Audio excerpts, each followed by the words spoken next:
My name is Martin Madert with the Witness to War Foundation. It is November 6, 2013, and we are at the Evergreen Aviation Space Museum in McMinnville, Oregon. I'm sitting with Frank Ramirez, F-R-A-N-K, R-A-M-I-R-E-Z, who served in the Korean War in the Army, 2nd Infantry Division, 23rd Regiment. How are you doing today, sir? Very good, very good. Wonderful, glad to hear it. My first question is, where are you from originally? I am born in Delano, California, more or less Central California. And how did you come to join the military? I tried to join the military. I tried to volunteer, but the sergeant said I had to be drafted, so I had to go back to the draft board, and he said you should have been in a long time ago.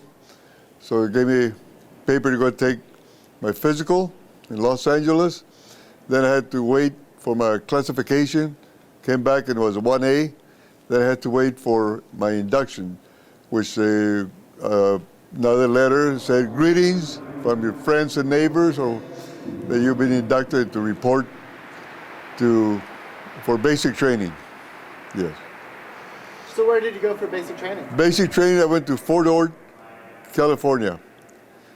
There I took infantry training, and that's, I believe it was 12 weeks or 14 weeks of basic training. So it was very interesting, basic training. To me, I was in pretty good shape, so whatever they gave us, whatever orders, exercise, I was ready to do it, yes. And do you have any outstanding memories from your time at Fort Ord? At Fort Ord, yes, I do. I mean, my platoon sergeant, he must have been a veteran, had us running all the time, never let us down. When we came out from the field to go into our barracks, before we went in, he had us marching down up the company area, double time, up and down at night. He said, whenever you get to Korea, there was the war going on, he said, you got to be in shape. There's a lot of hills up there. So, and believe me, I remembered him, Sergeant King, when I was in Korea, yes. And after Fort Ord, where did you go? After Fort Ord, got our orders where we were going to. I turned down truck driving school because I didn't want to be a truck driver. So they put me in the infantry. So they gave me 10 days to report to Camp Stolman, I believe, a port of embarkation. So they gave me 10 days to go home and get to Camp Stolman. So from there, I was supposed to be shipped out. Everybody was going by boat, by ship. They would land first in Japan, I believe. Well, called my name, I was supposed to fly out from Camp Stolman, not from Camp Stolman, from Travis Air Force Base. So there was a few of us that flew together all the way to Korea. Well, we made a stop, Hawaii, for a couple of hours. I don't know why, probably refuel. And then from Hawaii, we stopped in Wake Island for another few hours, which was great. I got to see the island. I remember World War II, Wake Island, and I saw a couple of Jeb Zeros that were stuck in the ground. I saw a couple of tanks, Japanese tanks, and I saw some of the caves that were there, and the barbed wires. I saw the beach when they landed there, invaded Hawaii. And then from there we landed in Tokyo, Japan. They took us and gave us our what we were going to do, or what division we were going to. As I was there, I was hoping I would get to go to the 2nd Division or the 1st Cavalry, because I kind of liked the patch, which is the Indian head is large. So yeah, after reading all our orders, I was assigned to the 2nd Division. So from there we went to report for a couple of, we still carried our weapon all the way from the States. I carried my M1. So there in Japan, they took us out and gave us about 8 rounds to fire our weapon, zero in. And then, well, it's hard to hit the target.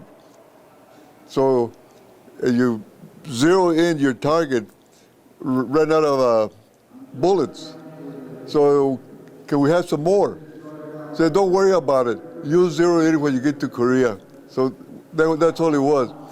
So then from there, go to the barracks and put us on and next day put us on another truck. And then they put us again on another plane, all the way to Korea to Daegu, Korea. Then from there, an army surgeon, a doctor, came out and talked to the group that he needed 10 volunteers for medics to become medics. And there were a few that stepped forward, and my friend was one of them that stepped forward, and I stayed back. And he looked back, said, come on, Ramirez, step forward. We had taken basic together. So I stepped forward, and so at that time, I became a combat medic. So they separated us from the riflemen and the ones that were going to be medics. What was your friend's name? Presley. So, after you became a medic, what happened? Well, they took us to the A station. And then we met the doctor at the A station. That's where they received all the wounded coming off the hill. So we met the doctor, the assistant doctor, the sergeants that were there. Then they showed us what we were going to carry, what an aid kit looked like. He had showed us what a bandage looked like, how many bandages they had. There's small ones and big ones. And then they showed us little boxes of morphine, how many were in there. I don't recall how many little vials of morphine he had in it. And he said, they gave us a little brief. You cannot do nothing on the hill while you're fighting, because at the same time they're shooting at you, and you're trying to cover yourself and the patient or the wounded fellow that's there. So that was all our medical training that I had. I mean, others had medical training, being corpsmen, but there were too short of medics. There were no time to train nobody. So down below, 1 day, 2 days, and then they assigned us to what company we were going to, and what platoon. My friend went to another Love company, and another friend of mine went to Fox company that I know them from basic training, and I went to Easy company, and I went to Easy company's 2nd Rifle platoon. So that was consistent at full strength is about 40 men.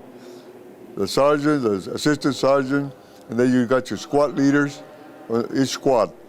So my 2nd platoon, that was, it's supposed to take care of it. Whatever happened, I had to go with them. So that was on Bloody Ridge when I first went up. And it was real, on my mind, as I was going up, I said to myself, God, I don't ever want to go home with a leg missing or an arm. I hope I die here or whatever it is. I don't want to go home. But after being in combat, well, I'll get to it later, but I went about to Bloody Ridge, and right away, those mortars, that's the one that you do the most danger, get wounded, get killed, or whatever. So I started taking care of it. So they were glad to see a medic. Right away, you could hear the name medic. I mean, you gotta leave your safety where you're at, your foxhole. The riflemen, sure, they're firing their weapon, but they're inside their foxhole. They don't have to crawl out like a medic does. But this was going on. Bloody Ridge was already started. I got there about half the time. After Bloody Ridge, we came off the hill and for reserve, And so we didn't have much, but another 5 days or a week maybe. I don't know. I forget. It's been 62 years, so I don't go exactly. But then, after we get orders that we're going up to Hill 931, in that hill, I guess the company move out, so they call the A station to send the medics out to their unit company.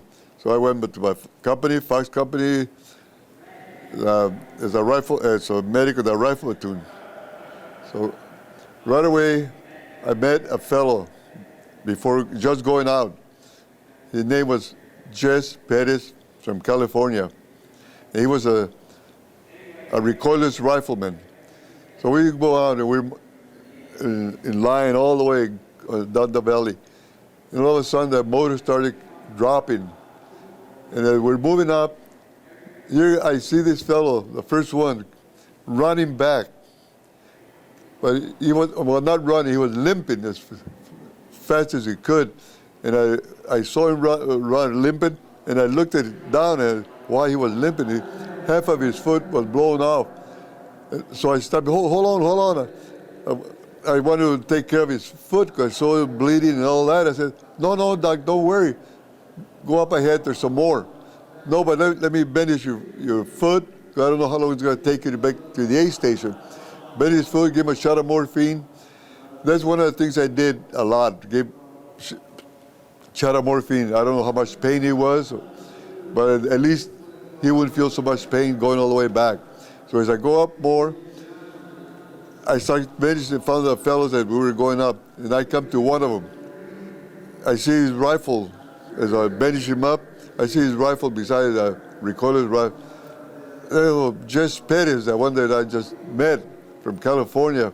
So I bandaged him up, and after I finished bandaging everybody, I sent him all back.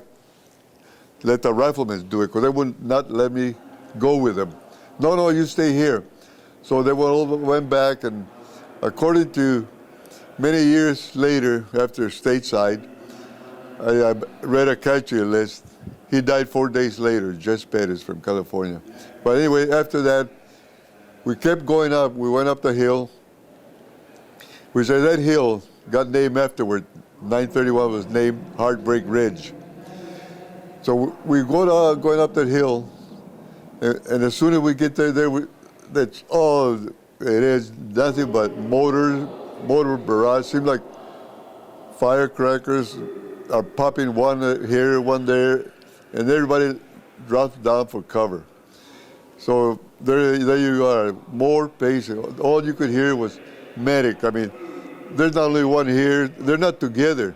They're all scared, and I gotta find out where they're at. All I do is ask them, where is he? As I'm crawling to the next one. So then after we get settled down, after I take care of all the wounded, they're not hollering anymore. The officers, I guess, they get orders from the rear somewhere. They say, okay, I wait there about a day, so next day we're supposed to go out. And he says, okay, we're moving out, we're going over the ridge, probably Hill 894, I think it is. There was more than one hill. There are all little hills around which consist of Heartbreak Ridge. As I'm going over this time, just before, he said, all right, fix bayonets. And that time I had picked up a carbine, because I'm not supposed to have weapons. I don't need a weapon. All I need is my aid kit. But I always, as I see everybody else carrying hand grenades, I put a hand grenade on my jacket. I always carried a hand grenade with me, and I try to carry a weapon with me. There was no problem picking up a weapon from the wounded guy, because he don't need it. He's going down below. So the light one is a carbine. So we go up over the ridge. And we go most of the time down, so we go up again. So they pin us down below, and everybody starts going back again, over the ridge again. But I'm down below, everybody's hollering, medic. So I start basing them up. And I see them all as I'm trying to get up again to the guys that were coming over. And even then, I'm still under fire.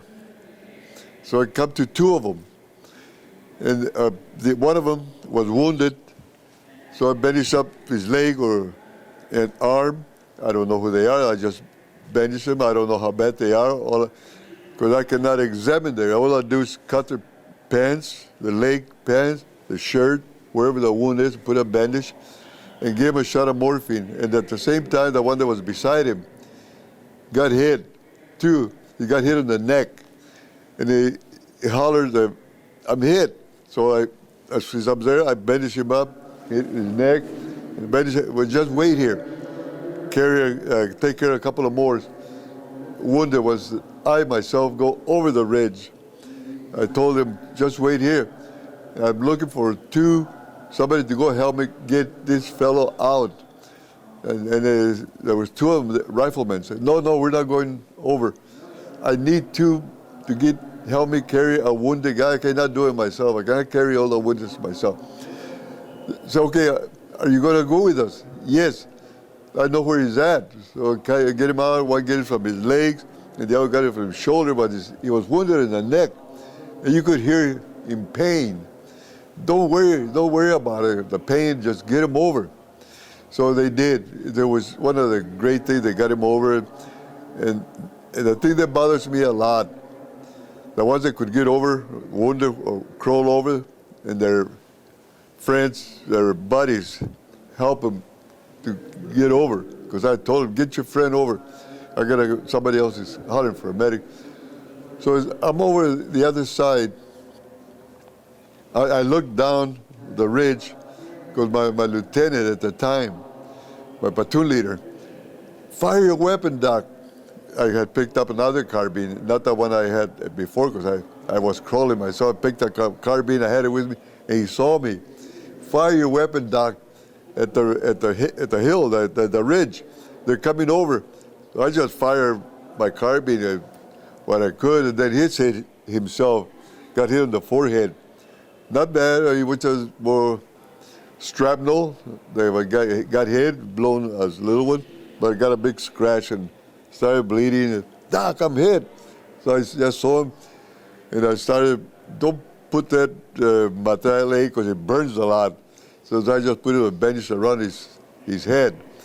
So I never got to see him again because he went down. No, he didn't go down. I'm sorry. He got in the bunker. There was one on the side. So they went over days like that. I mean, we couldn't get over because every day they were dropping mortars. And one time I heard that artillery coming over. I thought he was going to hit us. He hit another company. And then the company, at night, those nights are real dark. I have never seen a night so dark. Because there's no lights around for miles around. Not like we have here nights. There's lights a mile or 2 miles away. The reflection of those lights will go a long way. So their company, Fox Company, hollers. Doesn't holler, he calls another company. If there's a medic, to send him over to their company. So they called me to go to Fox Company, because they're not together like this, they're separated space. And I was go over, Fox Company, go down the ridge and go help them. So they was more or less like an order to go help. So I get up and I start going the ridge at night, there's nothing to see but just walking, trying to stay up. So I keep walking, and as I'm going over, I keep whispering, medic coming from Easy Company. Not real loud, because there's nobody around. I was going all by myself. The other company's not going to holler at you to come over. So as I get close to him, because I'm doing this, whispering, a medic is coming, because I know there's guards. As soon as I get there, say, halt, who goes there? There's a .30 caliber machine gun pointed at me. And I stop, I say, it's a medic. So they know that somebody was coming, so yeah, come on through. So as I come through, there were wounded all over. And even now, I believe one of them had his head kind of, with no head, I don't know. But I mean, it just that I kept taking care of the wounded. And they were all pretty close together. Where that motor, that artillery, the artillery round fell. And I come over and start benching him. I leave him there, I can't move him. Give him a shot of morphine, go to the next one, bandage him up. I'm always cutting their clothes off because I gotta know where the wounds. And I don't know how badly their wounds are. I don't know if they're an Irish Haiti that you gotta put a tourniquet. I don't know. There's more than one asking for a medic, so I just put it as tight as possible and go to the next one. And then I come to one of them too, that I try to bandage his leg and his arm, and he asked, "Who are you?" A medic, Ramirez. Ramirez, this is Perry. He's one that I took basic training with, that we went together at the same time, that we stepped forward. His name is Arnold Perry from California, San Lorenzo, California. Oh, Perry. His name is Arnold Perry. And I just benched him up. I lay him there, I believe I gave him a shot of morphine. I'll come to it later. And so I got them all taken care of. And then I spoke too loud, or I'm going down with the wounded. I said, "No, you're not, Doc." Somebody heard me. "Get 2 riflemen to go down with the wounded. You stay here." So they wouldn't let me go anywhere. I had to stay with them. So I stayed there with their company. I know it was Fox Company. I kind of my friend. He was a Fox. So then after that, I have to go, at the same time, I got to go back all the way to my company. The medic's coming back, same thing. And then another night, we were going to try to take this hill. I don't know what hill it is. So it was, okay, we're going up fixed bayonets. We're going up.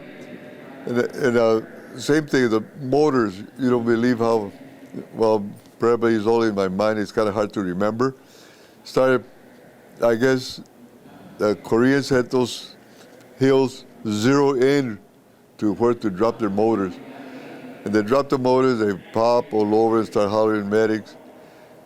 The wounded ones. I know the whole company's there. I know the other 2 medics are there, Fisher and Frankenberg. I know they're right there behind me, behind my platoon. They're in the different platoon, and then I holler, "Where's Fisher and Frankenberg?" And then one of the fellows, they got killed coming up. So they got killed that time that I hollered for them. Where are they? They got killed coming up. So there were no medics left. I was the only one left for the company, Easy Company. So I had to take whatever I could. I took care of all of them. And I believe I sent them down. They got a team together to get the wounded down once we settled down. Before we went over the ridge, because we couldn't go out because the motor started popping over. So I was very fortunate that I didn't get hit until the next day. Exposed. I'm trying to carry wounded. Then George Company came to help us to make, we were very weak, strength-wise, very, very weak. Everybody getting killed or wounded. And the thing is, at night or daytime, you lay down, the wounded are all, not wounded, I'm sorry, the dead GIs are there, you cannot do nothing but try to protect yourself, try and get in the hole. So, as I was carrying this wounded and this other medic, David Olson, carrying wounded, he was carrying one, I was taking care of the other one when I got hit myself. I got 2 wounds at the same time. I rolled down about 5 or 10 feet maybe, but he saw me. And he hollered, "Ramirez, are you hit?" I said, "Yes." And he left me there. He kept going and never came back. I wasn't critically wounded. I just had a leg wound, 2 wounds. So I crawled up and got in the bunker and started cutting my pants. And he was there, David Olson. I thought you said you weren't hit. I said, yes. So I bandaged myself. And the other one was right where my wallet is, my upper thigh or lower butt, whatever. And so I couldn't do nothing. I just wasn't that bad. So I went down with all the wounded, got them all together, and went down with all of them.